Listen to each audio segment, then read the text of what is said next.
మీరేం చేసినా తప్పు పట్టేవాళ్ళు 10 మంది ఉంటారు. మీరు మంచి చేసినా విమర్శిస్తారు, చెడు చేసినా వేలెత్తి చూపిస్తారు. చివరికి ఏం చేయకుండా ఖాళీగా కూర్చున్న చూడు సోమరిపోతులా ఎలా కూర్చున్నాడో అని అంటారు. అవును, ఇదే నేటి సమాజం. మనం పక్కవారి కోసం బ్రతకాలా లేక మన కోసం బ్రతకాలా అనే విషయాన్ని ఈ చిన్న కథ ద్వారా అర్థం చేసుకుందాం. ఒక ఊరిలో ఒక ముసలి దంపతులు ఉండేవారు. వారు తమ గాడిదతో కలిసి ప్రయాణం మొదలుపెట్టారు.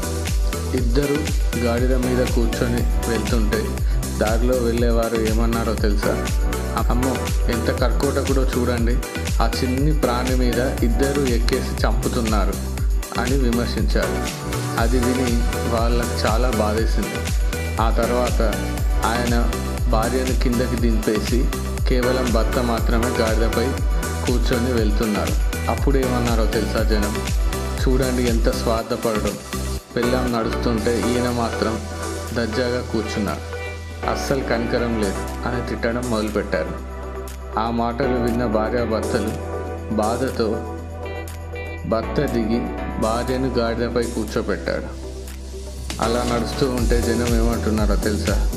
వీడు వట్టి పిచ్చోడ్లా ఉన్నాడే, వీడు పెళ్ళాం హాయిగా కూర్చుంటే వీడు మాత్రం నడుస్తున్నాడు, వీడు పెళ్ళాం చెప్తే వినే పిరికి పంద అని ఎగతాళి చేశారు. ఇంకా విసిగిపోయి ఇద్దరూ దిగి గాడిదని ఖాళీగా నడిపిస్తూ వెళ్తుంటారు.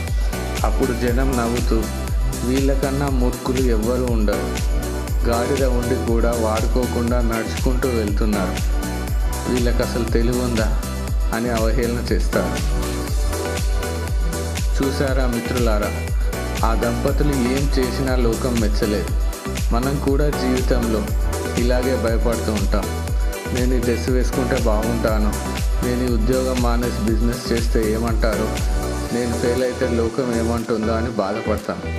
కానీ గుర్తుంచుకో మిత్రమా, నువ్వు సక్సెస్ అయినా విమర్శించే వాళ్ళు ఉంటారు, ఫెయిల్ అయినా విమర్శించే వాళ్ళు ఉంటారు. సమాజం అనేది ఒక అద్దం లాంటిది కాదు, అది ఒక అభిప్రాయాల గందరగోళం. మీరు ఎవరిని సంతోషపెట్టడానికి ప్రయత్నించినా అందరినీ ఒకేసారి సాటిస్ఫై చేయడం అనేది అసాధ్యం. అందుకే జనం ఏమంటారో అని కాకుండా మీకోసం మీరు బతకండి, మీ కలల్ని చంపుకోకండి, మీ మనస్సాక్షి ఏది చెప్తే అదే చేయండి. అప్పుడే మీరు ఆనందంగా జీవిస్తారు.